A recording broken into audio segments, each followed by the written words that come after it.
ಇದ್ದೀರಾ ನೀವು? ಈ ಪ್ರಪಂಚದಲ್ಲಿ ನಮಗೆ ಅತಿ ಹೆಚ್ಚು ಯಾರ ಜೊತೆ ನಂಟಿರೋದು? ಕೆಲವರು ಹೇಳ್ತಾರೆ ಅಪ್ಪ ಅಮ್ಮ ಅಂತ, ಕೆಲವರು ಹೇಳ್ತಾರೆ ಗೆಳೆಯರು ಅಂತ, ಕೆಲವರು ಹೇಳ್ತಾರೆ ಪತ್ನಿ ಅಂತ, ಇನ್ನು ಕೆಲವರು ಮಕ್ಕಳು ಅಂತಾರೆ. ಇಲ್ಲ, ಈ ಪ್ರಪಂಚದಲ್ಲಿ ನಾವು ತುಂಬ ನಂಟಿಟ್ಕೊಂಡಿರೋದು ಯಾರ ಜೊತೆ ಅಂದರೆ ಅದು ಸಮಯ.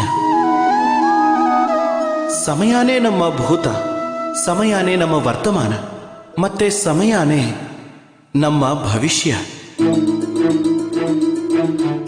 ಆದರೆ ನಾವೇನು ಮಾಡ್ತೀವಿ? ಅತಿ ಹೆಚ್ಚು ನಂಟಿರೋ ಸಮಯನ, ಎಲ್ಲಕ್ಕಿಂತ ದೊಡ್ಡ ಸಂಪತ್ತನ್ನು ನಾವು ಸುಮ್ಮನೆ ಕಳೀತೀವಿ. ಕೆಲವರು ಭವಿಷ್ಯದ ಬಗ್ಗೆ ಕನಸು ಕಟ್ಕೋತಾರೆ, ಕೆಲವರು ಹಿಂದಿನ ದಿನಗಳ ಬಗ್ಗೆ ಕೊರಗ್ತಾರೆ. ಆದರೆ ಸ್ವಲ್ಪ ಯೋಚನೆ ಮಾಡಿ, ಕಳೆದು ಹೋದ ನೆನ್ನೆ ನೀವು ಯೋಚನೆ ಮಾಡೋದ್ರಿಂದ ಅದು ಬದಲಾಗೋದಿಲ್ಲ. ಮತ್ತೆ ಭವಿಷ್ಯದ ವಿಷಯದ ಬಗ್ಗೆ ಯೋಚನೆ ಮಾಡ್ತಾ ಮಾಡ್ತಾ ನೀವು ನಿಮ್ಮ ವರ್ತಮಾನನ ನಷ್ಟ ಮಾಡಿಕೊಂಡ್ರೆ ಆಗ ನಿಮ್ಮ ಭವಿಷ್ಯನೂ ಕಳೆದು ಹೋದ ಭೂತದ ಥರನೇ ಆಗತ್ತೆ.